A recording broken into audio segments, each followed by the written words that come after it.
que nasce Bacurau é o quê? E o menino fala, é gente. Bacurau é sobre esse esvaziamento dessa identidade a partir de conflitos que são muito de fato. Mas você tá falando desse voo do vampiro, ele vai aos poucos trazendo... Então, esse momento, esse terceiro momento da Pixar, né, é marcado por uma questão da saúde.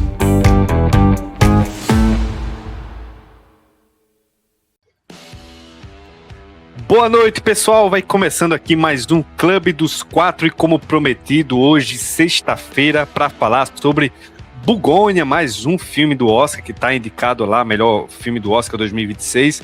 Vamos continuar aqui, então, esta série Bugônia do cineasta Yorgos Lanthimos, que nos últimos anos tem placado um filme atrás do outro para, pelo menos, ser indicado ao Oscar, né? Já há algum tempo ele tem conseguido isso.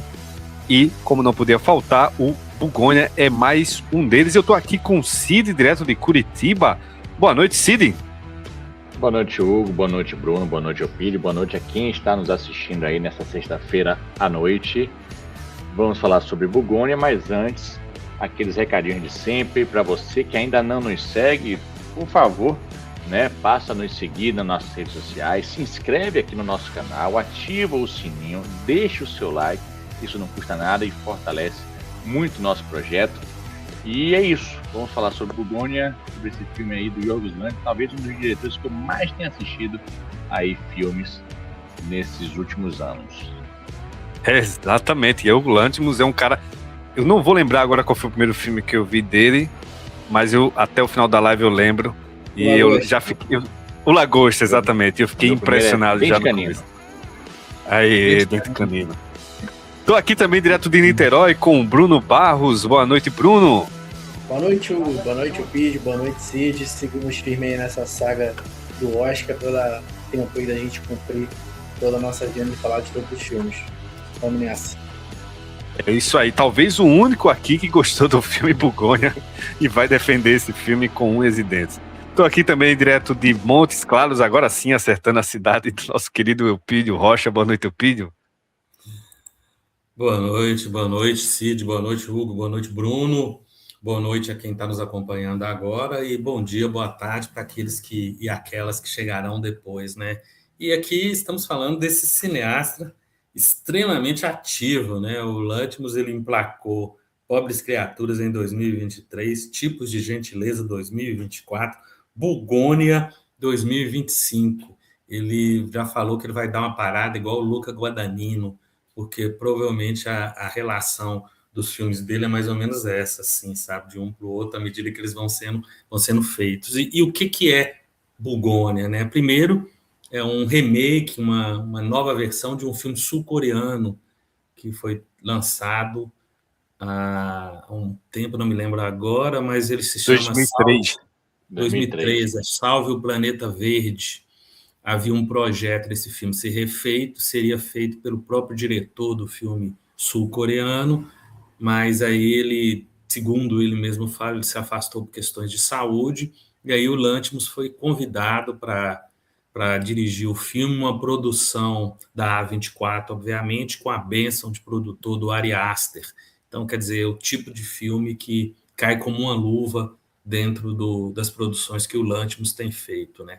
É uma mistura de ficção científica com uma comédia de humor negro e um pouco de um thriller, né? São dois conspiracionistas que sequestram a CEO de uma empresa farmacêutica, acreditando que ela é uma alienígena e que ela é responsável pelo que aconteceu com a mãe de um deles. E os alienígenas estão vindo para conquistar a Terra e destruir a Terra. Os alienígenas são andromedanos, ou seja, devem vir lá da galáxia de Andrômeda, né? A Emma Stone faz a CEO, a Michelle Fuller, que é a CEO dessa empresa que se chama Auxolite. O Jess Plemons, também conhecido como o marido da Kristen Dust, né? Faz o Ted Gantz, que é um apicultor e é um dos cooperacionistas, e o Aidan Delbis faz o Dom, que é o primo do Jess Plemons. O Aidan é um ator autista e isso está também presente no personagem que ele interpreta. Para quem gosta de cinema lá dos anos 80, 90, a Alicia Silverstone, Patricinhas de Beverly Hills, faz a mãe que está acamada e quase em coma, ou praticamente em coma na cama do hospital, né?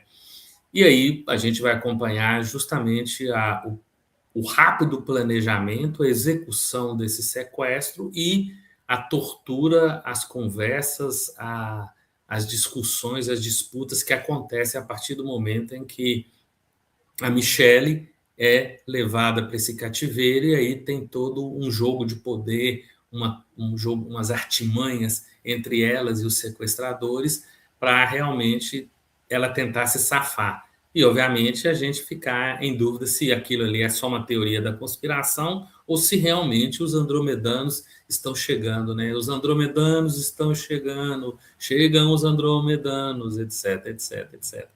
E aí a gente tem também quem? Yorgos Lanthimos, um cineasta grego, que nasceu no dia 23 de setembro de 1973, está aí caminhando para os seus 53 anos, né? Nasceu em Atenas, começou o curso de administração de empresas e, por um motivo, resolveu fazer algumas disciplinas de cinema e TV, partindo para a produção de vídeos experimentais, comerciais de TV e videoclipes. E aí ele largou a administração de empresas e enveredou para a carreira do cinema, né? Os filmes do Lanthimos, o estilo do Lanthimos, né, é marcado por um absurdo, situações absurdas, muito humor negro, bizarrices, personagens os quais você às vezes se simpatiza com eles, às vezes você se pergunta por que você está se simpatizando com eles, às vezes você pergunta se alguém se simpatiza com eles, né?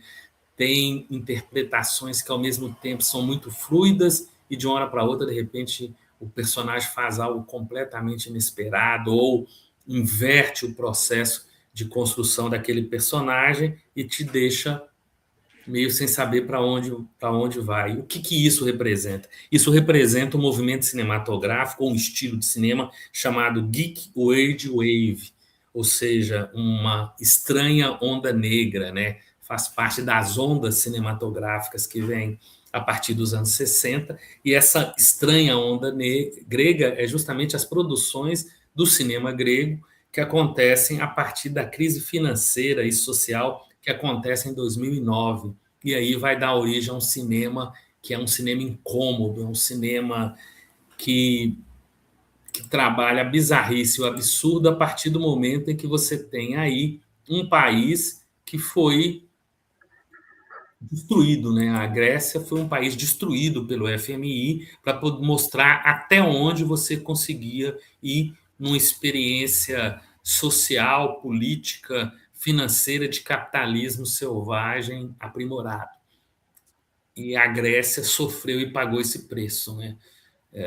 E gerou esse cinema onde é que tem a gente tem o Lanthimos e tem outros cineastas gregos que não se tornaram tão conhecidos, mas talvez um dos filmes muito representativos dessa época, que é o Miss Violence, que é do Alexander, Avranas, que é outro filmaço também, que vai muito nessa linha, né? O Lanthimos começou, como a gente falou, com O Dente Canino, que talvez seja o seu maior sucesso financeiro, né? O filme custou 250 mil euros e rendeu 1,4 milhão de dólares, né? Alpes, que também é uma experiência interessante, né? O Lagosta, O Sacrifício do Cervo Sagrado, A Favorita, Pobres Criaturas, Tipos de Gentileza e Bugônia, né? A partir de O Lagosta, ele já no Lagosta, né, ele começa uma conexão com o cinema europeu ocidental e um namoro com os Estados Unidos, né, que vai se tornar muito constante a partir, depois da Favorita, com a produção britânica, né, embora O Sacrifício do Cervo Sagrado já tenha Nicole Kidman no elenco. Então, ele já é aquele cineasta que vem de longe e vai para os estúdios hollywoodianos para justamente oxigenar a produção hollywoodiana, né? Os Estados Unidos já fez isso na época de importar os cineastas alemães do expressionismo alemão, importar os franceses da vanguarda francesa, né? Obviamente eles não importaram os soviéticos, né? Porque havia alguns problemas de comunicação aí, né? E depois foi feito com o neorrealismo italiano, isso foi feito com a galera da Nouvelle Vague, e tudo isso vai ferventar e garantir que o cinema estadunidense esteja sempre se oxigenando, esteja sempre se atualizando. Talvez o momento maior que isso acontece é com a nova Hollywood, né? E depois com o cinema independente estadunidense dos anos 90. E o Lanthimos vem justamente para fazer isso. É um cinema incômodo, né? É um cinema incômodo, bizarro, que a gente assiste meio ressabiado, sabendo que alguma coisa vai nos incomodar ou vai ser um choque para a gente, né? E o Bugônia tem tudo isso. Embora realmente desses 3 últimos filmes dele, na minha opinião, é o mais fraco dele também. O que não quer dizer também que seja um filme horrível, terrível, né? Então você não é do time que tem hate pro filme, né? Você é mais aquele que eu acho que acha que é um filme tá ali, mas não é grandes coisas, que o Lanthimos já fez coisa melhor, não é isso? Vamos voltar aqui. A gente está falando dos 10 filmes que estão concorrendo ao Oscar de melhor filme estrangeiro, né? Bugônia é o 9º. Ele ganha de Frankenstein. Melhor E filme. perde para todos os outros. É isso. Não quer dizer que ele é ruim. Não quer dizer que ele é ruim, não estou falando que ele é ruim, mas na comparação que eu faço, até o Hamlet está melhor do que ele. Caramba. Até o Valor Sentimental. O Valor Sentimental está melhor do que ele. Eu já te falei que ele é o 5º, eu não sou tão hater dele igual os outros. O Valor Sentimental é melhor que Sonhos de Trem. Agora, Sonhos de Trem é melhor que Bugônia. Olha aí. Só uma informação rápida aqui. O Pedro já falou que é uma refilmagem de um filme em 2003, né, do Zhang Junhuan, e esse filme estreou no Festival de Busan, e o diretor fez uma roda de conversa lá sobre o filme Bugônia. Eu não sei se o Lanthimos estava, eu acho que não, acho que só estava ele e um ator chamado Lee Ji-hoon, e o diretor de Salve o Planeta Verde adorou o Bugônia. Ele falou que parece que está assistindo uma versão de Salve o Planeta Verde que renasceu depois de seu DNA ter sido alterado por alienígenas. Ele falou que uma variante magnífica surgiu, então ele gostou muito do filme. Isso é legal, né? Porque geralmente as pessoas que têm seus filmes refilmados nos Estados Unidos tendem a criticar o filme, mas aqui ele acabou gostando. Bruno, quer começar aí fazendo... Inclusive, é acreditado também nesse filme novo. Porque ele acaba... Acho que como consultor, não? Acho que ele acaba ficando... Ele está como roteirista. Roteirista, né? E deve ter como parte da equipe de produção, né? Ele deve ter entrado. Aí deve troca ter. De gentileza, né? É um tipo de gentileza, já que a gente está falando do Lanthimos, para que as pobres criaturas consigam realmente enxergar que alguns são favoritos ou não, né? Olha só, pelo que eu estou vendo aqui, no Letterboxd, pelo que eu estou vendo, ele é acreditado como roteirista original, mas o roteirista é o Will Trace. Exatamente. Mas então, deve ser o roteirista original por causa do roteiro. Por causa do primeiro. Exato. Então vai lá, Bruno. Eu vou pedir para Bruno. Acho que Bruno é o que mais gosta do filme daqui, mas eu coloco em suspensão esse filme. É aquele tipo de filme que fica na minha cabeça um tempo e eu não sei muito se eu gosto muito, se eu desgosto. Tive uma experiência com o filme, eu gosto de falar assim. Então, talvez Bruno me convença daqui pro final. Vai lá, Bruno. Vocês estão tentando me colocar naquela situação que tá todo mundo brigando com a mesma pessoa na sala e eu tenho que defender ela e comprar a briga à toa. É complicado. A partir de hoje, Bugônia é o melhor filme da sua vida. Passei por isso que eu despedi de mas assim, eu tô realmente contra a maré, mas porque é o seguinte, vocês falaram que assistiram os filmes do Lanthimos, né? Eu tenho a vantagem de só ter assistido o Agosto há quase 10 anos atrás. Então, eu acho que esse é o primeiro passo para eu ter gostado do filme, né? Eu acho que eu vejo que a galera tá meio saturada, questionando muito a parceria dele com a Emma Stone. Eu acho que a galera tá saturada. Eu acho que essa é a realidade. Eu gosto. 3 anos. Eu gosto de todos. Não, mas eu lembro de não ter gostado muito de Lagosta, porque, assim, eu acho que é mais por uma concepção formal também dele querer ser muito intelectual, questionar sobre essas coisas, sobre controle, né? Dentro de uma indústria que controla o mundo todo. Enfim, tem suas peculiaridades ali, não é um filme ruim, mas foi o suficiente para eu não querer ver outro filme do Lanthimos. Então eu não vi A Favorita, não vi Poor Things, que eu tentei ver, 15 minutos foi o meu limite ali, justamente por uma estilização exagerada que todo mundo questiona. Quem gosta, né, os fissurados pelo Yorgos Lanthimos vão elogiar essa estilização, enquanto aqueles que não gostam é mais o argumento ali para se opor ao filme.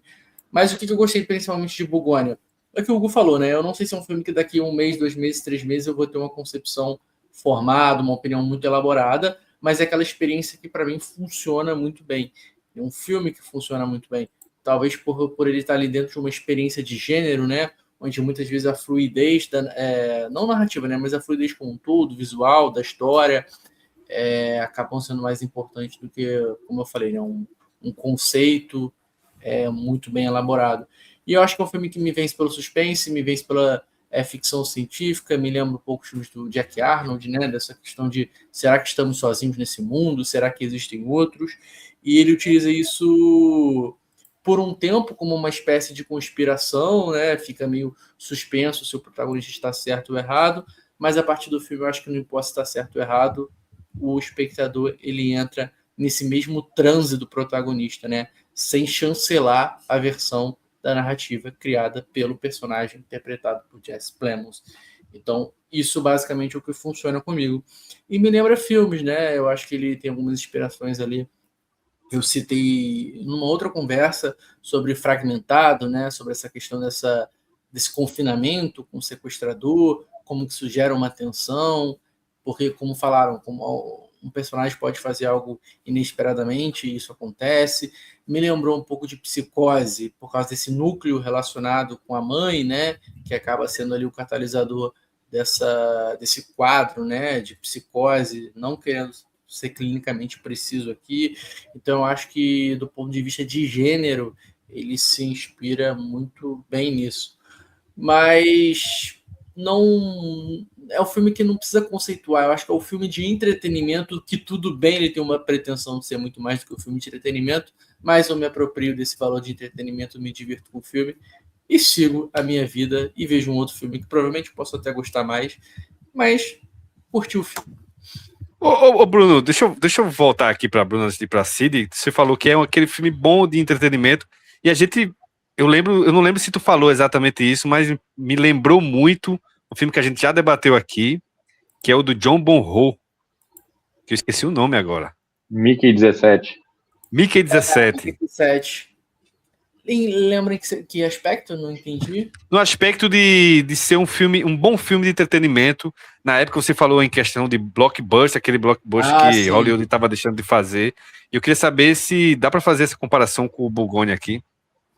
Eu não acho tanto, porque eu acho que não dá para abstrair do cinema do Bong Joon-ho uma questão política. Eu já acho que aqui em Bugônia dá, porque basicamente é muito pouco, né? Eu acho que dá para a gente pegar certos elementos e destacar isso e iniciar uma discussão política, mas não é algo que parece estar muito integrado ao conceito e ao que o filme se pretende fazer. Acho que até desconsideraria até esse ponto, né, como uma questão.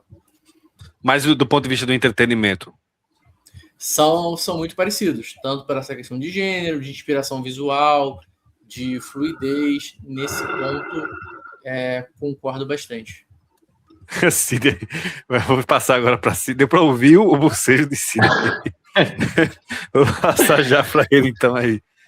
Vai lá, Cid. Esse filme é sonolento demais, rapaz. Brincadeira. Mas, assim, falando de comparação, eu pensei até que você ia puxar esse filme, quando você lembrou do Mickey 17. Eu vi que você ficou frustrado quando eu falei o Mickey. Porque eu acho que esse filme tem uma aurazinha muito parecida com o outro filme, que eu acho que será que é o Bruno que gosta, ou a gente ficou ali também mais ou menos, que eu Não Olho Pra Cima, né? Eu acho que esse filme tem um ritmo. Esse é melhor. O humor lá é um humor extremamente mais escrachado, infantil, trazendo o absurdo, né? Mas aqui você também tem um absurdo, mas de uma forma que o Yorgos Lanthimos ele gosta de operar. O primeiro filme que eu assisti do Yorgos Lanthimos foi Dente Canino, se eu não me engano foi lá em 2018. logo quando eu quando eu estava criando o projeto Clube do Filme. Então eu assisto esse filme e aí assisto também o do Avranas, né, que é o Miss Violence, que o Euclides citou, mas não assisto os outros dois filmes dele que o Yorgos Lanthimos está na Grécia, que é o Kineta, que é o primeiro filme, e o Alpes, que é o terceiro filme, né? O Dente Canino é o segundo. A partir daí eu acho que assisto todos. Lagosta, O Sacrifício do Servo Sagrado, A Favorita, Pobres Criaturas. Não assisti Tipo de Gentileza, eu pulo esse para assistir Bugônia. 3 horas. Eu acho assim, É legal. para quem eu só assisti Dente Canino, então para mim o cinema grego do Yorgos Lanthimos, o que eu tenho, né, de resumo é o Dente Canino. Quando eu já cito Lagosta, e Lagosta já é ele adentrando o Reino Unido, né, e todos os filmes que ele faz depois é sempre tendo o Reino Unido ali como o principal país produtor, já tem uma grande diferença. Primeiro que o Dente Canino, eu acho que ele é muito mais expositivo, ele é muito mais frontal, ele para mim ele é mais inteligente, né? O Bruno falou algo nisso de tentar ser esperto, de tentar ser um filme com intelectual, né? E eu acho que o Dente Canino ele não só tenta, como ele atinge isso, né? Todo o trabalho da semântica, da ressignificação do vocabulário que aqueles pais têm com seus 3 filhos, eu acho isso muito interessante, e toda a questão da violência também. Quando ele já vai para Lagosta, eu acho que ele começa já a pirar, a ter muita liberdade criativa. Aí ele vai para Lagosta, e aí, quando ele, para mim o pior filme dele é O Sacrifício do Servo Sagrado, que aí ele acha que ele despiroca mesmo e faz aquele filme ali com a Nicole Kidman, como já foi falado aqui. E aí, quando ele vai para Favorita, ele começa a sua dobradinha com Emma Stone. Esse filme, particularmente, o Bruno falou sobre a questão de se a gente acredita ou não acredita na versão do personagem do Ted, que é o Jesse Plemons. Para mim, o tempo todo, ele é maluco, né? Ele é fragmentado, né? Utilizando até o filme que o Bruno trouxe aqui. Está variando, ou tem vários traumas, né? Também, a gente citou traumas aí no episódio anterior de quarta-feira, que foi o valor sentimental. Aqui também, né? A gente vê que tem traumas em relação à sua mãe, e não só. E aí isso é uma das dos meus grandes problemas nesse filme, é que o Lanthimos, ele não tem coragem de certas situações. Ele coloca aquele policial, né, que é o Casey, que fala para ele, pede perdão para ele por ter feito algo com ele enquanto ele foi babá do cara, né, do Ted, mas não diz o que é, fica subentendido. E eu acho que o Lanthimos já teve mais coragem de ir pro punch mesmo, de demonstrar o que ele queria demonstrar, e não ficar só nessa fala solta e fazendo com que o espectador ligue, né, os pontos. Cara, eu acho um filme, como eu citei aqui no início, né, que lembra muito essa vibe do Não Olhe Pra Cima. Eu tô eu não sei até quando esse filme vai ser lembrado. Ele é divertido, né? Eu acho que você acompanhando ali o Jesse Plemons com o Aidan Delbs, né, o Ted e o Dom, é uma dinâmica bem legal entre os dois, que enriquece mais ainda a gente tendo um ator, né, essa questão da inclusão de um ator dentro do transtorno do espectro autista, ali no filme, e com interpretação dentro disso também. E é isso, eu acho... É um filme divertido, mas eu acho que essa diversão ela vai ter um prazo de validade aí, que vai se tornar até um filme talvez esquecível ao longo aí dos meses, não digo nem dos anos, mas dos meses aí, já ninguém vai lembrar desse filme. Eu assisti o filme coreano, né, o Save the Planet, e eu até tinha falado que é meio que quase que uma cópia do filme, né, e eu acho que até a metade do filme ele é realmente ele é praticamente igual, vai mudar alguns personagens. Por exemplo, o CEO é um homem, aqui é Emma Stone, é uma mulher. A parceira dele, lá é uma parceira, né, que é uma namorada dele, que depois abandona. Ela também tem algum transtorno que não fica muito evidente, mas dá para perceber. Enfim, eu gosto mais do coreano.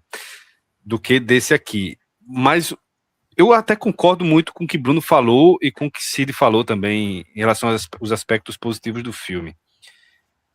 Mas e eu gostaria do filme se não fosse uma questão que eu quero até compartilhar com vocês, e se gerar uma discussão pode ser bacana. O personagem de Jesse Plemons, ele é muito semelhante a diversos personagens hoje da cultura norte-americana, né? E do Brasil também. Então ele é semelhante aos terraplanistas, e aí tá uma excelente arte aí no fundo, isso aí, ó, a terra plana. É semelhante aos antivax, é semelhante a tudo que há de muito ruim, mas que hoje move massas nos Estados Unidos e cada vez mais em todos os lugares, em todo o Ocidente, né, vamos dizer assim. Então, a partir do momento que você começa a enxergar o personagem de Jesse Plemons, já nas primeiras cenas, a forma como é filmado, como ele interpreta, o cenário que é todo escuro, tudo isso vai reverberar para esse tipo de essas pessoas dos Estados Unidos são extremamente perigosas, são pessoas muito perigosas hoje, infelizmente, para a sociedade. E, de certa forma, esse discurso, o filme meio que valida esse discurso.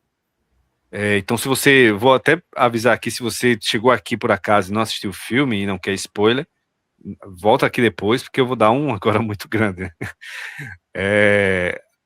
O ponto é que ele acerta que ela é um alienígena.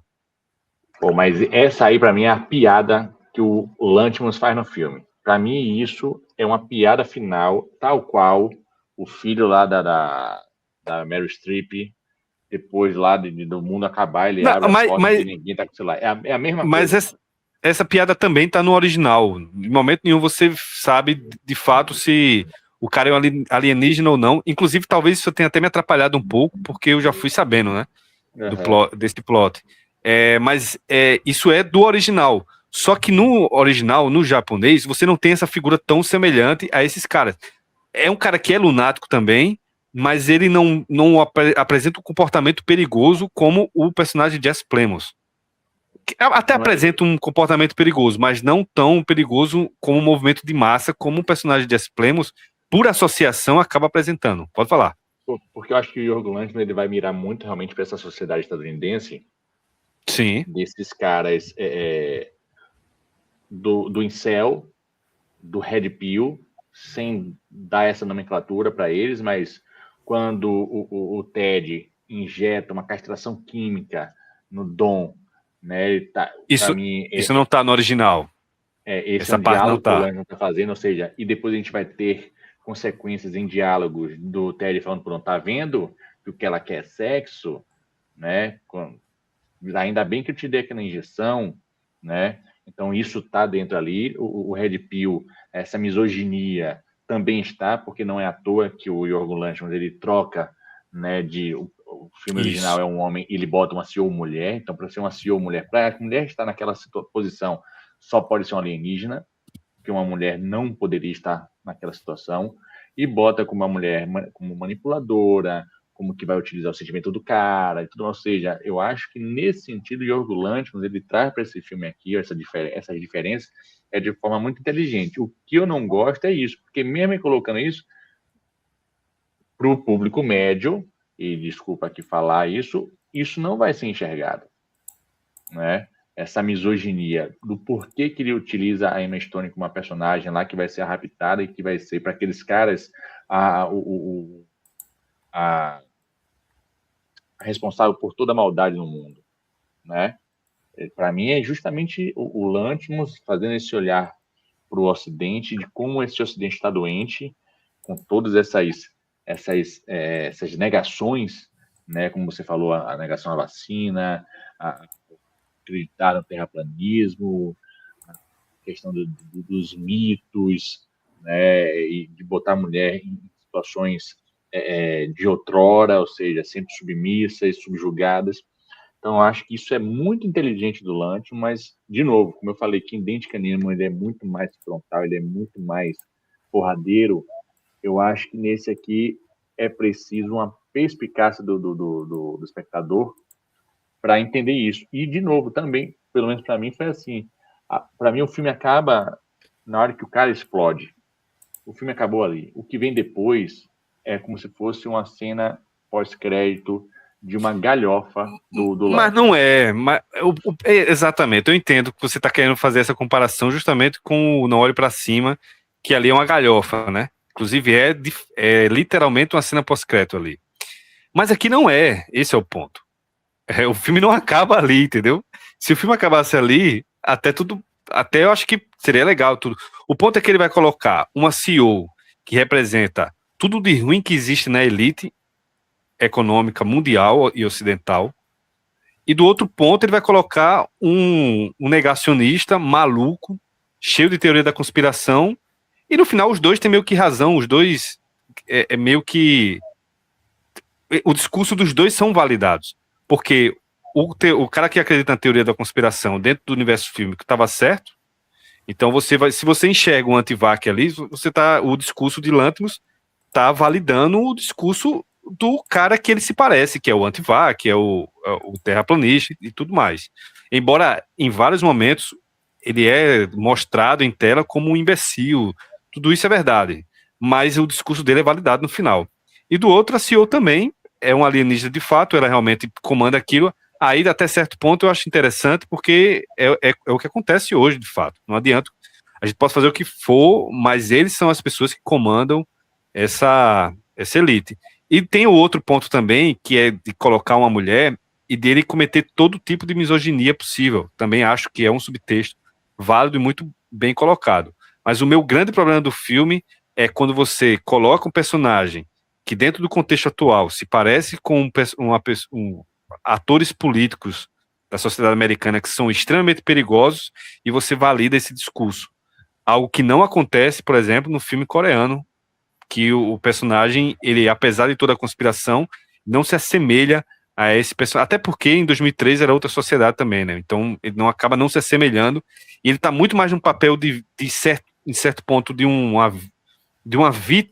vilão, mas que tem um pouco mais de camada cinzenta na construção dele do que o personagem de Jesse Plemons. Então, em alguns momentos, você até flerta com empatia com ele no original. Aqui, bem menos, né? Não, e eu acho que isso vai estar muito dentro do que eu falei, né? De que é um filme que não é direto, não vai direto ao ponto, né? Fica navegando muito, fica soltando umas ideias aqui, umas ideias ali, algumas estão bem mais claras do que outras, diferente de outros filmes que ele já fez, que o Dente Canino, para mim, talvez seja o principal exemplar disso, da frontalidade do filme, do que ele quer. Da crueza, não é? Exatamente. E de fato era um cinema muito mais cru. Quando ele vai para o Reino Unido, ele já começa a ter já um orçamento muito maior, equipamento muito maior, e aí não é só a história, né? Agora, a partir do Lagosta, ele começa a também virou utilizar... Basicamente é isso. E acho que depois disso é isso. Vamos para as considerações finais, pessoal. Vai lá, Bruno, manda bala. Bom, eu acho que aqui a gente vai encontrar um pouco por que eu gostei e vocês não. Primeiro, eu abstraí muito essa questão política, e como eu não tenho muito acesso ao cinema do Lanthimos, vai parecer forçação de barra, mas eu penso muito nesse filme a partir da estrutura de Psicose mesmo, né? Eu acho que vocês estão debatendo muito se o filme defende ou não a visão de um personagem ou de outro. E por que eu falo que eu penso isso a partir de Psicose? A protagonista de Psicose, ela era uma ladra, né? E ela é assassinada na metade do filme. Então, o fato dela ser uma ladra não faz a gente chocar menos pelo fato dela ter sido assassinada. Então, ele está subvertendo essa questão da identificação. Você pode se identificar com o protagonista pode morrer. Isso é algo que Hitchcock fez que foi genial. Beleza, a relação aqui, por que eu falo isso? Claramente, a personalidade de Jesse Plemons tem essa psicose, eu acho que isso é percebido, e todos os desdobramentos dessa personalidade problemática são evidentes, né? Eu acho que não existe nenhuma passagem de pano. Eu acho que ele fica bem claro. Mas esse personagem, ele acaba morrendo, e assim como Psicose, a gente tem que adotar a perspectiva da Emma Stone, que também tem seus contornos problemáticos, só que ela é a verdadeira vilã, entre aspas, porque de fato a Andrômeda existe, então subverte isso mais uma vez, e quem morre, entre aspas, seria o Norman Bates, né, que seria realmente o cara com psicose. Então, por isso que subverte isso. E a partir do momento que a gente assume a perspectiva da Emma Stone, a gente começa a entender que realmente ela é uma andromedana, tinha uma missão e tudo mais. Mas eu não acho que quando ela faça essa virada, ele não está pedindo para a gente trocar os lados entre protagonista e antagonista, ou também um lado moral de certo e errado. Então, por isso que eu acho que ele se utiliza justamente da estrutura de Psicose para subverter isso e trabalhar um cinema de gênero. Então, eu acho que é para a gente problematizar. Aí sim, a gente traz o debate político, a gente destaca a questão política para dizer, de fato, temos que tomar cuidado com essas figuras caricatas, conspiracionistas, que realmente representam mal para a sociedade, como a gente também tem que problematizar essa questão da elite industrial, interessada no dinheiro, no capital, sobre os interesses da coletividade, saúde. Isso está sendo dito e a gente está absorvendo. Então, quando ela faz essa troca, essa virada de chave, eu não acho que ela está invertendo os lados de certo e errado. É a estrutura que ele escolheu para falar sobre todas essas coisas sem cair num campo extremamente político e moral. Fala aí, Cid. Antes do Elpidio, porque provavelmente o Elpidio vai rebater, porque vai em algo que diretamente com o que o Elpidio acredita, o Bruno falou aqui que, na verdade, a antagonista é a personagem da Emma Stone, que é a Michelle. Michelle, na verdade, nada mais é do que o papel ali de uma divindade, né? Que vai através de como os seus filhos, até porque são eles que criam vida ali, né? Isso, ela explica isso. Na verdade, eu acho que, não sei, é uma conversa dela com ele, que eles vão falando sobre isso. Acho que no final, ou no jantar. Acho que é no jantar, que inclusive ela disse que em determinado momento foi feito um dilúvio, né? E numa grande arca, né? Enfim, mas que as pessoas que sobreviveram dessa grande arca eram pessoas ainda com muita violência, né? Que não estavam muito isso, e que no fim do filme é justamente esse Deus, né? Que é ela botando mais um dilúvio, só que dessa vez sem ninguém, né? Só os animais, uma clara saudade aos dinossauros, que ela disse que eram os melhores habitantes que a Terra já teve. Então, assim, será mesmo, se a gente for dialogar com isso, né? De essa história bíblica, de que Deus, em determinado momento, também castigou a humanidade, trazendo um dilúvio e só colocando um Noé ali. A gente coloca Deus nesse papel de vilão? Então, dentro de uma perspectiva subversiva, Deus é antagonista em certos momentos. Sim, se a gente for definir polos extremos de antagonista e protagonista, não podemos colocar. Mas dentro de uma perspectiva subversiva, sim. Quando manda Caim matar Abel, por exemplo, dá para colocar numa perspectiva de antagonismo, sim. Entendeu? Eu acho que é justamente... Não sei qual seria a expressão, mas subverter esses polos.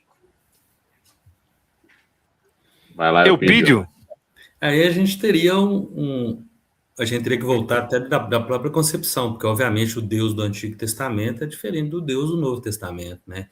Até porque Caim mata Abel, Deus manda Abraão matar Isaac, e aí, na hora que vai matar, o anjo vem para impedir. Então, por isso que tem esse fundamentalismo muito ligado ao Antigo Testamento, porque o Antigo Testamento é fundamentado nessa coisa de olho por olho, dente por dente, essa coisa das muralhas de Jericó, essas coisas do sacrifício das mulheres para acabarem com os inimigos, né? Ruth, Raquel, aquelas mulheres todas. Então, isso você tem esse contraponto, né? Não é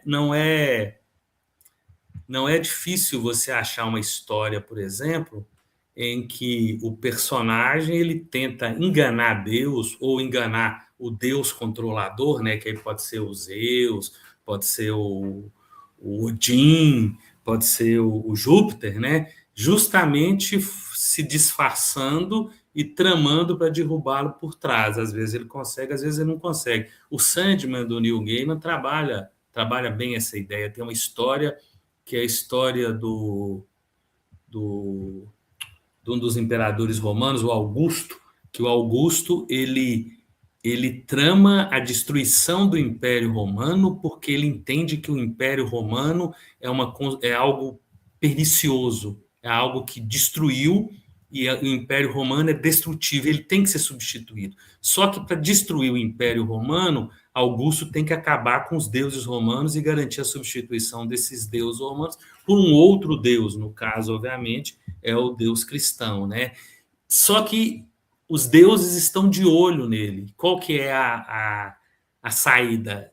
Uma vez por ano ele se veste de mendigo e ele sai nas ruas de Roma, e enquanto anda pelas ruas de Roma ele trama para poder destruir os deuses e destruir o Império Romano. Por isso que ele vai deixar fazer o seu sucessor e permitir que Roma caminhe para uma decadência moral e intelectual que vai demandar a decadência do Império. É uma das grandes sacadas do Neil Gaiman dentro do Sandman, que obviamente mostra toda essa pretensão intelectual e esse intelectualismo que ele tem.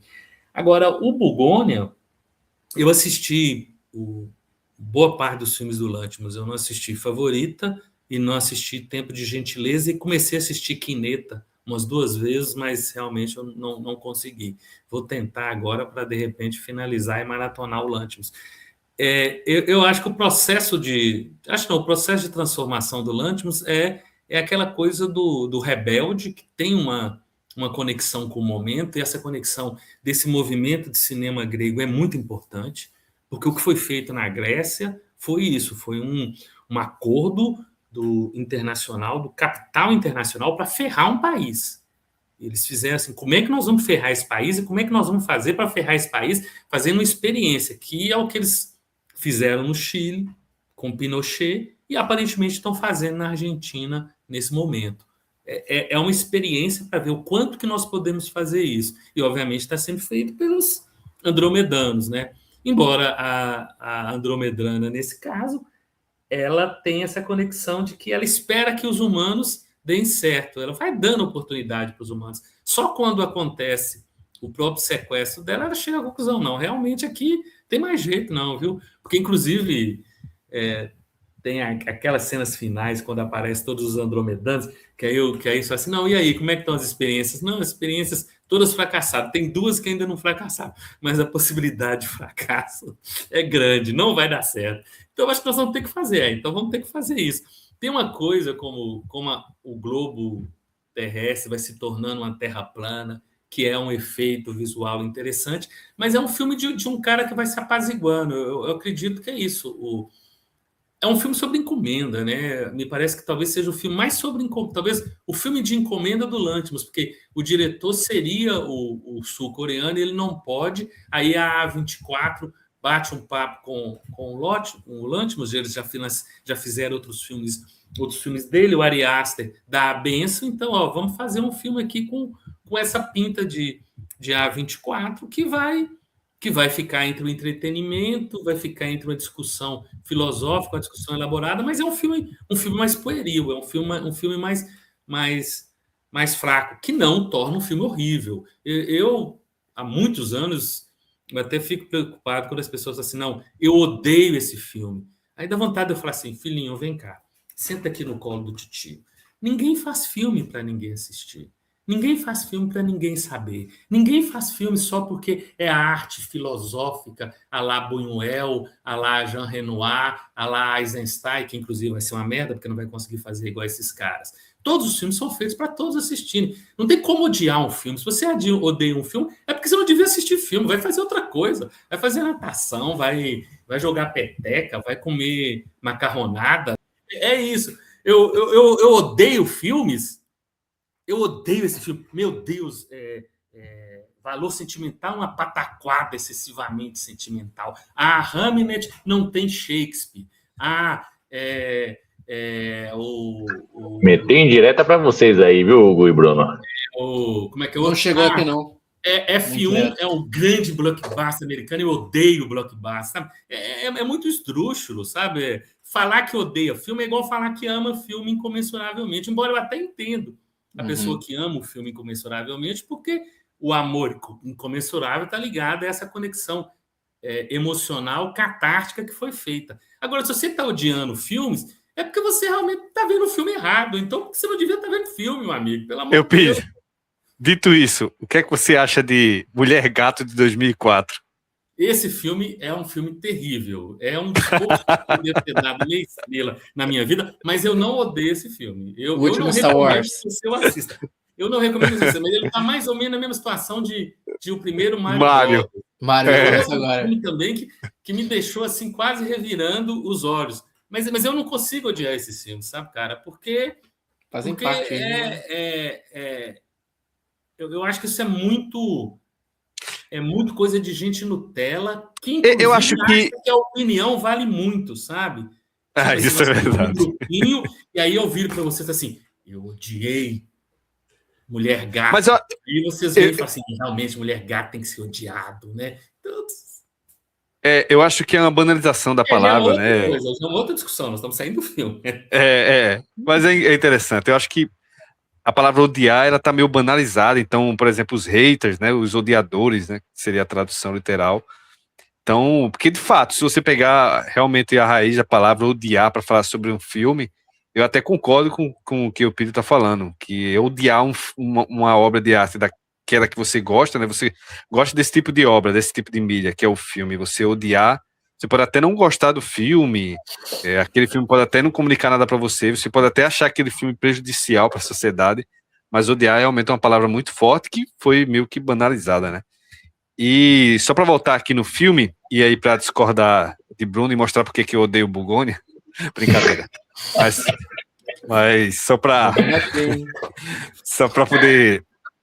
Que ele fala sobre a identificação a questão da identificação que Hitchcock colocava dentro dos filmes dele, ele vai citar Psicose, não é isso, Bruno? Isso. E Hitchcock, ele tinha isso. Ele fazia você. Ele tem essa tese, né, que você pode simpatizar com qualquer personagem desde que você faça isso de uma forma, desde que você crie o suspense em relação a ele.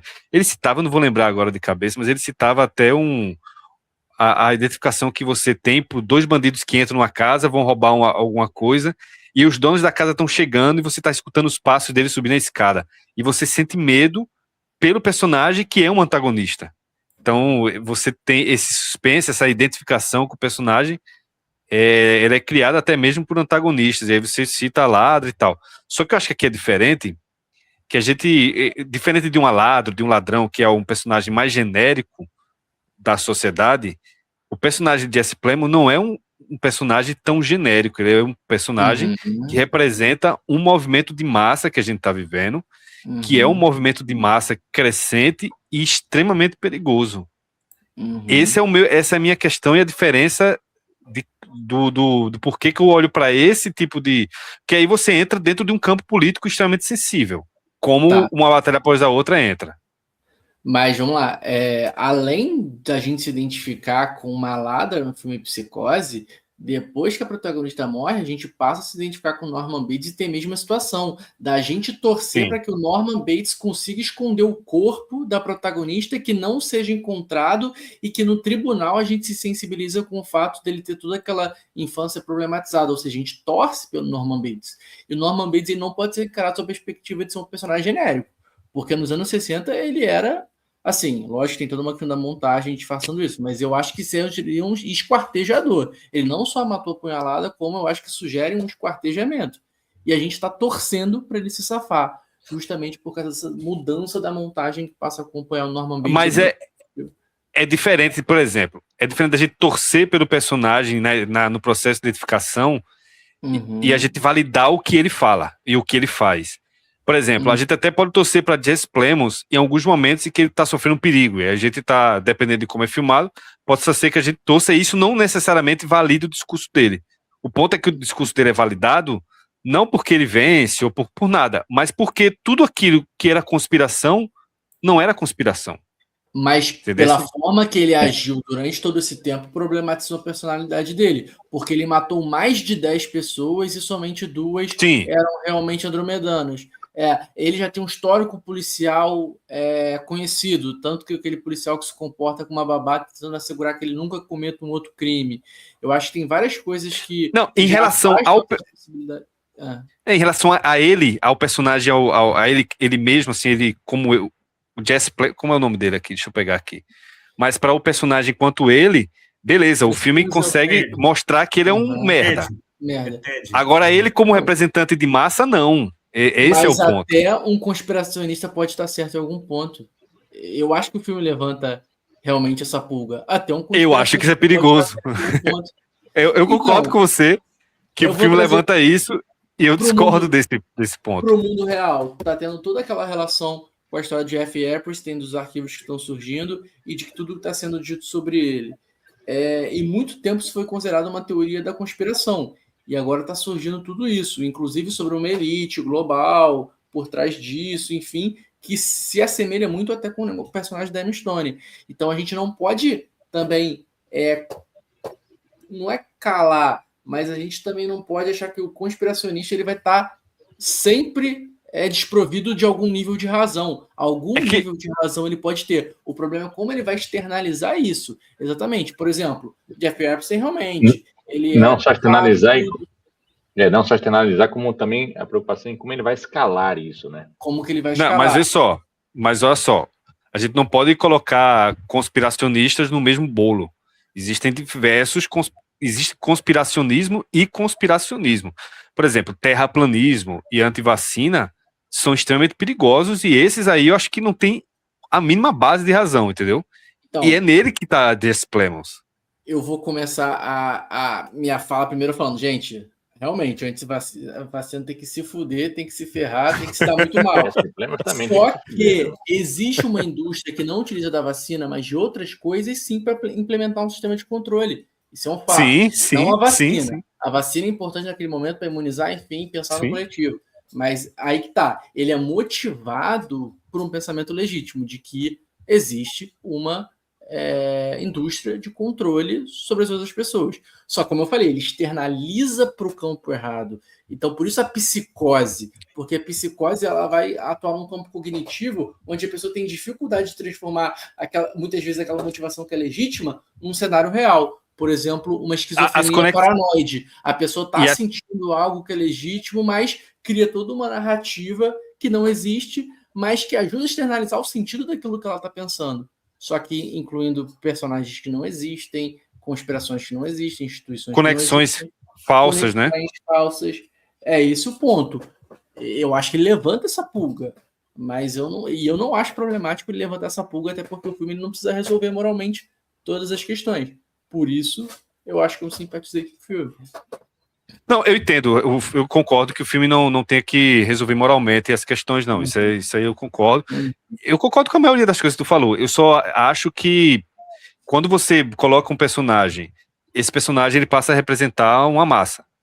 E, para mim, Jesse Plemons, na sociedade que a gente tá hoje, talvez daqui a 10, 20, 30 anos, o filme tenha até outra leitura. Mas na leitura atual, o personagem de Jesse Plemons representa uma massa muito perigosa, que não tem nenhum fundo de razão, que essa galera da extrema-direita mundial, e que eu acho que esse pessoal é extremamente perigoso. Eu não estou dizendo que o filme ele vai fazer com que essas pessoas cheguem ao poder. Eu não acho que o filme tem esse poder, também não. Não acho que o filme vai fazer essas pessoas ganharem mais massa, não é isso.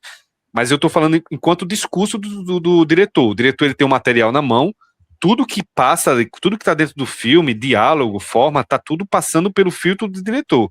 Então ele cria um discurso que é dele, do diretor, né? E claro, tô falando do diretor, mas vai incluir todo mundo que de alguma forma contribuiu para o filme. Então, nesse discurso dele, eu acho que ele está errado, eu acho que é um discurso ruim, entendeu? Eu acho que é um discurso que, de certa maneira, ele não consegue controlar muito bem, porque eu duvido que Lanthimos ele acredite que esse cara tem razão, que o antivax tem razão. Eu simplesmente acho que não. Mas eu acho que ele se perde na hora de demonstrar isso como discurso. É como se ele estivesse tentando falar uma coisa e ele não foi muito claro naquilo que ele quer falar. Deu para entender? Não como mensagem do filme, tá? Mas estou falando como discurso do filme no todo. Aí eu volto em Hitchcock. Eu também não sei o que o Hitchcock quis dizer. Se a Ladra merecia morrer, se o Norman Bates merecia sair impune, entendeu? Eu também não sei o que Hitchcock queria dizer com aquilo. Não, Hitchcock criou uma experiência. Hitchcock não entrou no campo moral dentro do filme dele. Infelizmente aqui, Jesse Plemons entra. Querendo ou sem querer, ele entra. Entendeu? Porque o filme não pode estar deslocado do tempo em que ele está sendo feito. É o que eu estou dizendo, daqui a 20 anos, ou se o filme fosse feito há 20 anos atrás, era outra coisa. Mas dentro do tempo que ele está sendo colocado, não tem como desfazer dessas conexões. É uma questão de ressignificar mesmo, como você falou, ao longo do tempo. Mas Psicose também deve ter sofrido das mesmas críticas e das mesmas problemáticas. E é um grande filme. Pode ser. É um enorme não, filme. E aí você vai ver hoje, é bem possível que a galera falou, não, como assim você está dizendo que uma ladra a gente tem encostado em uma ladra? Pode ser que tenha sido esse tipo de crítica na época. E hoje a gente olha para isso e acha uma bobagem, e de fato não é o ponto, não é o filme que vai... Tinha muito essa crença, né, de que a mensagem que o filme passava para o público, é tanto que tinha censuras e tudo mais. Hoje não existe isso dessa forma. E numa época onde o cinema reproduzia muito essa dualidade, né? Do bom é sempre bom e o mal é sempre mal, entendeu? Os gangsters dos anos 30. Então não cai numa questão genérica, de fato é algo que chocava na vida real. Como assim? Uma pessoa que comete um delito, ela é humana? Ela é digna de ser encarada como humana? Realmente, eu acho que esse seja o choque. Porque nos filmes hollywoodianos da época, enfim, talvez em outras obras, talvez a literatura tivesse sido mais desenvolvida nesse sentido, né? Se a gente for para um campo romântico, uma literatura gótica, Mary Shelley, Frankenstein, monstros, talvez tenha uma semântica muito bem desenvolvida, mas os filmes eram tudo preto no branco, a ambiguidade era algo muito específico dos filmes noir, mas se você pegar os faroestes, os romances, tudo, eram tudo muito preto no branco. Então, pode ser que... Só fazendo um paralelo aqui, Bruno, os gangsters dos anos 30, as autoridades estavam com medo desses filmes porque as pessoas estavam se identificando muito com os gangsters. Com toda certeza. Porque não só simpatizando, como antagonizando com a força policial. Exatamente. Então, e a interpretação, a identificação ela é inerente ao processo de representação. Não tem como. Você não vai fazer um filme e querer que o público não se identifique. Como o Pete falou, vai fazer um filme que é para alguém assistir, então vai ter que se identificar independente da questão moral do protagonista. E eu penso que em 2025 é mais fácil lidar com isso. Por isso que eu acho que ele não está muito preocupado. Porque não é dessa maneira que uma obra costuma ser recebida. Ainda que você tenha um grande público que se pauta muito pela moral, pela moralidade, sei lá, tem uma visão distorcida da história também, não enxerga na sua complexidade, mas eu acho que a maioria das pessoas não vão encarar esse filme como uma solução moral para as questões que eventualmente estão aí colocadas. Mas ele já sofre um pouco de crítica quanto a isso em Pobres Criaturas. Né? Quando ele coloca aquela mulher tendo a autonomia e a independência e a liberdade do seu corpo para experimentar, né, pelos seus próprios desejos, eu acho que ele já não arredonda o filme ali e ele já recebe muita crítica. Eu não assisti Tipos de Gentileza para falar sobre... Tipos de Gentileza ou Pobres? Não, esse é Pobres de Criaturas que eu tô falando. Aí eu não assisti Tipos de Gentileza. Pobres Criaturas para chegar em Bugônia, mas ele não pode falar porque ele não viu o Tipo de Gentileza. Não, mas o pessoal critica esse filme por causa disso, o Pobres? Pobres Criaturas é criticado até por um viés de dizer que é um filme pedófilo, porque é a mente de uma criança no corpo de uma mulher. Mas aí são as interpretações que podem surgir. Não só, mas tem também a questão da misoginia, de estar sempre colocando a história pelada, transando com um monte de gente. Né? A própria independência dela como mulher incomoda até os liberais que assistiram o filme. Exatamente, ela acaba sendo enviesada, né? Acaba sendo, justamente para mim, a ideia do que o Lanthimos tem ali, tem um olhar antagônico, né, sobre isso do espectador. De achar que não, que ele não estava demonstrando a liberdade da mulher, e sim forçando a gente ver cenas de sexo com a mulher, ou seja, colocando a mulher apenas como objeto. Enfim, tem essa discussão. E eu acho que o Lanthimos, ele, de novo, eu vou cair naquela negócio que você terminou como falando, né, virou burguês. Eu acho que quando ele vai para o Reino Unido, realmente seu cinema começa a ser um cinema mais confuso. Né? É um filme que abre temas, que tenta discutir sobre alguns assuntos e não discute. né? Então, eu acho que esse filme, na verdade, é uma grande brincadeira, é uma grande tiração de sarro que o Lanthimos faz. De novo, aqui eu repito, né? Muito parecido com Não Olhe para Cima, só que são diretores diferentes, com um tipo de humor diferente. Então, o humor do Lanthimos é muito peculiar. Então, ele começa o filme discutindo ali sobre a questão da jornada de trabalho, sobre essa questão de uma grande empresa em que os seus colaboradores ali têm uma falsa ideia de liberdade, ou seja, ó, todo mundo agora vai poder sair 5h30, tá livre para todo mundo. Aí a mulher, a secretária tá saindo, ela fala, desde que não tenha nenhum tipo de trabalho, né, urgente para terminar. Desde que eles realmente não possam ficar mais. Mas se ficar, vai ser melhor, porque mostra que quer continuar no trabalho, assim. Então, ele vai abordar sobre essa questão, né, das grandes empresas e como lidam com seus empregados. Vai trazer de novo essa forma confusa de lidar com essas teorias da conspiração e nessa personificação, né, do personagem ali do Ted. E toda essa misoginia, essa violência para com a mulher, né, que a gente vai ter ali.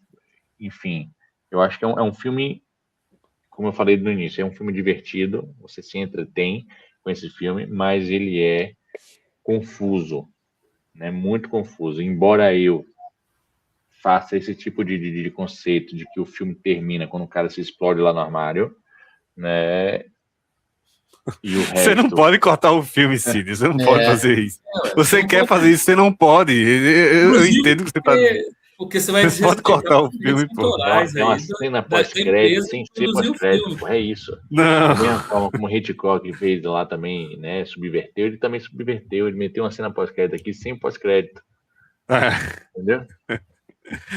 Acho que o filme é um belo filme, acho que só que ele é diluído. Belo filme é foda. É um belo filme, eu não acho que seja tão terrível. Foi forte aí, foi forte. É um belo filme, é um belo filmezinho. Eu só pra deixar claro aqui, eu também não acho um filme ruim, eu acho um filme bem divertido. Nenhum Inclusive, eu e Bruno tava debatendo muito. Eu e Bruno tava debatendo muito, ele deu 4, eu dei 3 estrelas, assim, uma estrelinha de diferença. Assim, os dois gostaram, eu tenho esse problema maior que Bruno não tem, mas eu acho um filme bem bacana, um filme divertido, como o Pedro tava falando aí. Eu não acredito. Tu meter 3 estrelas para esse filme e 2 estrelas para Valor Sentimental, Hugo, chega. Mas aí são questões. Aí não, mas é um abismo. Volta de novo ao abismo que cada um enxerga, entendeu? Eu acho que vai muito. Acho que eu dei nota alta para Valor Sentimental mesmo. Né? Agora, vocês estão perseguindo o Valor Sentimental igual vocês estavam perseguindo uma batalha após a outra, né? na outra vez. Não é perseguição. O vídeo não superou. Não superei mesmo, entendeu? Então, e nós não chegamos em Martinho Mistério aí, né? Martinho Mistério. Que vai ser o melhor. Martinho Acelerado e nem o Frank ainda, né? Então, e tem o Hamnet também no meio do caminho. Então, acho que... esse eu já vi.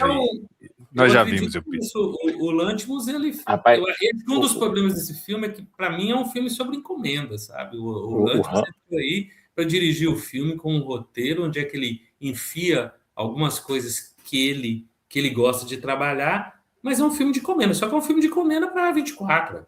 A gente fala tão mal do filme de encomenda da Warner, a gente fala tão mal do filme de encomenda da Disney. Galera, tem um filme de encomenda da A24 também, que vocês estão achando aí que é a salvação do cinema, essa bobagem de pós-horror, horror elevado, e é filme feito para pegar sua graninha também, rapaz. Não fica achando que solta a base. Hitchcock já falava isso, pô. Já passamos da meia-noite aqui, já pode falar. Por que você fez Psicose preto e branco, quando todo mundo já estava fazendo colorido? Se eu fizesse preto e branco, a censura iria cortar o filme, não ia deixar exibir o filme. Se eu não exibisse o filme, eu não ia ganhar dinheiro. Então... Tem que ganhar o dinheiro. Não, e é engraçado você falar que é de... Aquelas perguntas do tipo assim, senhor Hitchcock, o Truffaut faz. Quando você filmou essa cena, você queria dizer isso. Não, eu não quis dizer não, mas essa interpretação sua é boa. É legal. Pode usar à vontade. Então, quer dizer, claro, pode ser que o Hitchcock estava muito brincalhão, muitas dessas coisas vão por brincadeira, né? Hitchcock sabe que ele era um cara. Mas o cinema tá cheio de histórias de cenas que foram filmadas por questões de espaço, questões materiais, enfim, de qualquer coisa e que criou um significado absurdo. Cria um significado absurdo. A gente sabe disso, isso é piada. Véio. Então é isso. O Bandido da Luz Vermelha é um desses. É a mesma coisa de você odiar o filme, que de novo volta a isso. Eu tô voltando de novo, tá vendo? O odiar o filme e o amar o filme. Eu ainda acho que os amantes de filme são muito menos perigosos do que, porque afinal de contas, os amantes de filme não querem sequestrar o CEO da empresa, né? Para fazer alguma coisa. Embora alguns CEOs até mereçam isso. Mas tu falou aí de filme de encomenda, se a gente ir para as considerações finais, parece realmente um filme de encomenda, até porque parece um filme apressado também.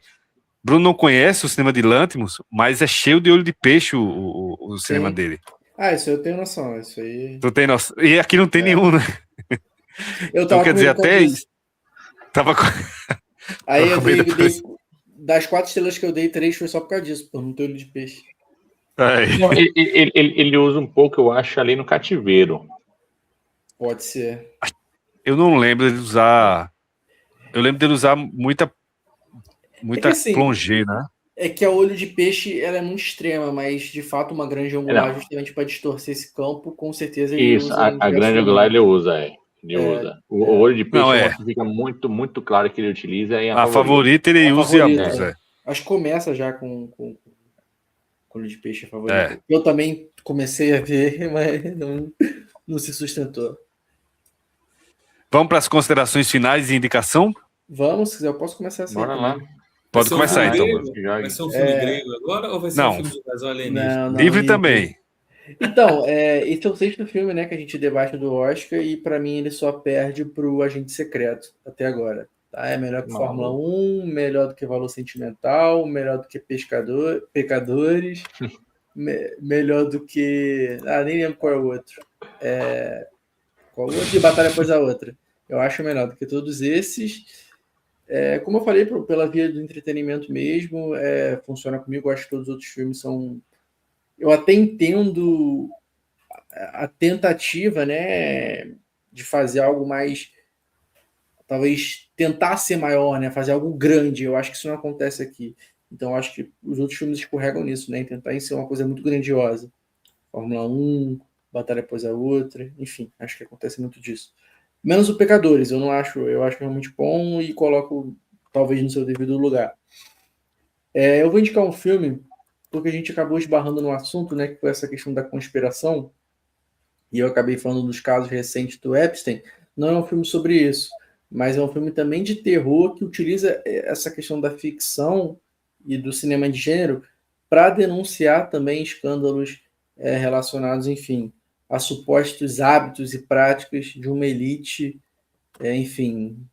elite capitalista, elite industrial, que é o Bodas de Satã, que é um filme sobre, em inglês, né, Devil Rides Out, mais famoso, né, do Terence Fisher, acho que é do Estúdio Hammer, esse filme, de 1968. Que ele já... Isso. Que, assim, é um filme de terror, sobrenatural, que... Se a gente for trazer para um campo político, ele já está denunciando a existência aí de rituais de sacrifício humano para fins que não sejam... Quer dizer, não existe fim legítimo, né? Mas, enfim, para fins inescrupulosos. Eu acho que essa é a ideia de tentar trazer um pouco do filme que pode ser entendido sob um pretexto político, mas não é necessariamente o que torna ele o que ele é. Mas é muito bom a gente também encarar sobre uma outra perspectiva para entender que a ficção, ao longo do tempo, cumpre esse papel, tanto de trazer as coisas boas, né, de comunicar as coisas boas sobre a vida real, mas também de denúncias, né, de alertas sobre de uma perspectiva moral. E é isso aí, Bodas de Satã, 1968. Excelente filme dos estúdios Hammer, que eu, via de regra, não gosto dos Frankenstein, não gosto da múmia deles, mas esse especificamente eu gosto muito. Então fica aí, um filme de terror lançado perto de Psicose, se eu não me engano. Psicose é de quanto? 60? Então tem uns 8 anos aí de diferença. Tá aí, É isso então, aí. indicação de Bruno Cid. Tem a indicação? Eu vou jogar aqui na minha zona de conforto. Eu já citei ele várias vezes. Para mim, assim, já que a gente está falando de Yorgos Lanthimos, eu vou falar aí de novo que é o melhor filme do diretor de Yorgos Lanthimos, que é Dente Canino. Foi o primeiro filme que eu assisti dele. Se você gosta de qualquer outro filme do Lanthimos, mas não assistiu Dente Canino, precisa assistir. Esse filme eu acho que é onde ele coloca todo o seu sangue e suor no que ele quer passar. A frontalidade impressiona, a crueza, a violência que tem ali. E a inteligência do diretor em discutir o que ele vai discutir nesse filme, né? É um pai violento que tem 3 filhos e cria esses 3 filhos de uma forma muito diferente, peculiar, transformando a linguagem, né, a forma como se educa, a linguística, a semântica das palavras. Eu acho muito criativo esse cenário que o Lanthimos cria. Então, como para mim realmente é assim, existe Dente Canino e existe os outros filmes do Lanthimos, sacou? Então vai ser a minha indicação, que é um filme de 2009, né, e com classificação mais 18. Então, tá aí, Dente Canino. Eu vou fazer a indicação de um filme que eu assisti. Eu só assisti esse filme porque eu vi Bugônia, não sabia disso. Vai ser a indicação mais óbvia aqui, mas eu acho que vale muito a pena você assistir o Save the Green Planet, o Salve o Planeta Verde, que é o filme que inspirou Bugônia. Eu acho melhor. Ele tem toda uma estética do filme. Falei japonês, foi? Sul-coreano. Sul-coreano, perdão. Se eu falei japonês, mas enfim, tem toda a estética desse filme sul-coreano, principalmente dos anos 2000.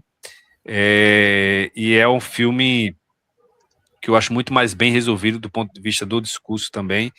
E é tão divertido quanto Bugônia. Se você gosta de cinema sul-coreano, então, se você já está acostumado e gosta daquela estética dos filmes de Bong Joon-ho, ali dos anos 2000, do próprio Park, que eu esqueci o sobrenome dele, vou lembrar aqui depois, mas é Park Chan-wook, não é isso?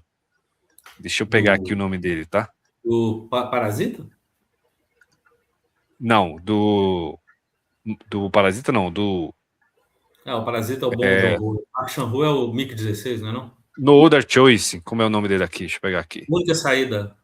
Única saída. Única saída ou sua única saída, uma coisa Park Chan-wook.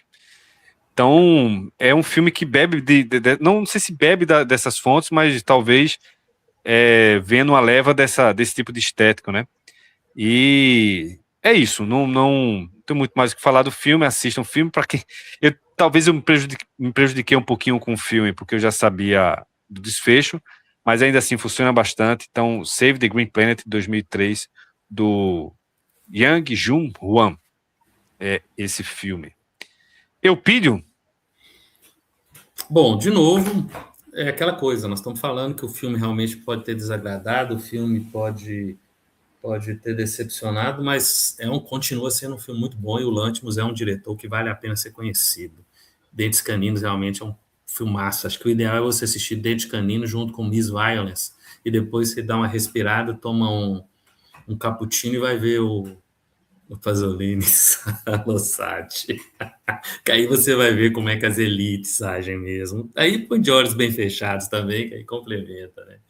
Mas eu vou continuar no cinema estadunidense, né? Eu estava procurando assim a gente tem falado tanto de filmes bons no sentido que são filmes que a gente indicaria, mas que não é aquele tipo de filme que você fala assim, cara, realmente eu acabei de ver um negócio assim impressionante. E aí, nesses últimos dias, não sei se foi nesses últimos dias ou já faz um tempinho, eu vi um filme que realmente eu queria assistir há muito tempo e que realmente falei assim, cara, esse filme realmente é muito bom, esse diretor é um cara bom de serviço mesmo, que é o Redact, Guerra Sem Cortes, do Brian De Palma, que ele faz uma versão dele sobre o que foi a presença dos Estados Unidos durante a Guerra do Iraque. Na realidade, ele está fazendo quase uma refilmagem de Pecados de Guerra, que é a versão dele sobre a Guerra do Vietnã. É um filme que eu assisti ele há muitos anos, mas não me lembrava praticamente de nada. Quando eu consegui assisti-lo agora, faz pouco tempo, deve fazer umas 2, 3 semanas, talvez. Acho que foi esse mês ainda de julho, de fevereiro, à medida que as cenas iam passando, eu falei assim, eu já vi isso, porque realmente eu já tinha assistido o filme, mas é muito bom, é muito, muito bom, todo feito com câmera na mão.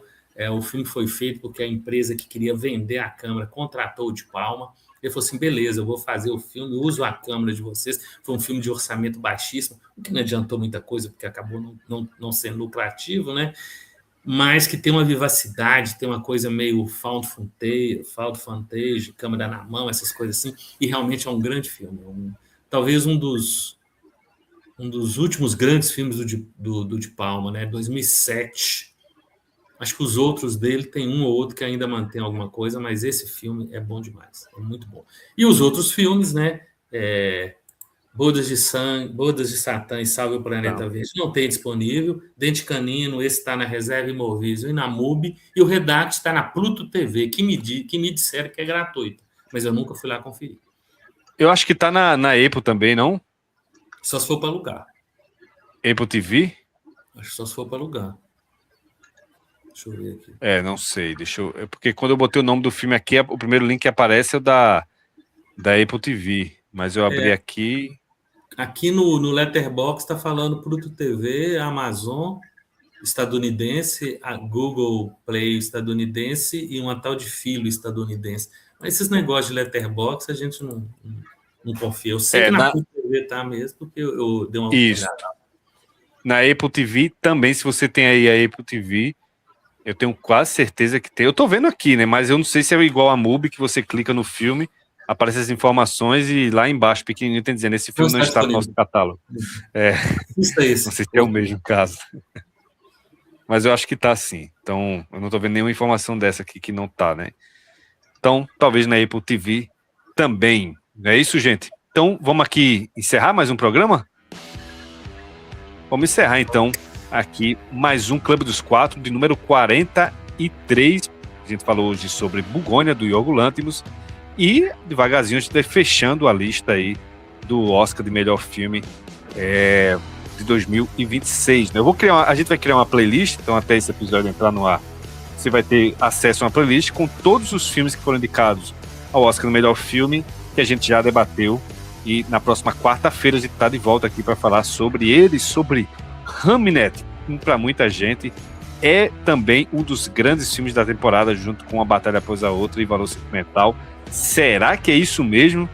Se você quer saber, é só aparecer aqui quarta-feira, 9h30. Então, não se esqueça de deixar aí o seu like, se inscrever no nosso canal, seguir nosso Instagram e TikTok, @Clube do Filme, e entrar lá no nosso site, clubedofilme.com.br, que tem todas as críticas, inclusive a crítica de Bugônia, todas as críticas dos indicados a melhor filme.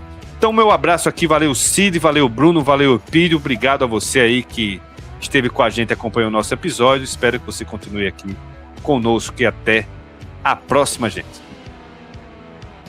Que nasce Bacurau é o quê? E o menino fala, é gente. Bacurau é sobre esse esvaziamento dessa identidade a partir de conflitos que são muito de fato. Mas você tá falando desse voo do vampiro, ele vai aos poucos trazendo. Então, esse momento, esse terceiro momento da pizza, né, é marcado por uma questão da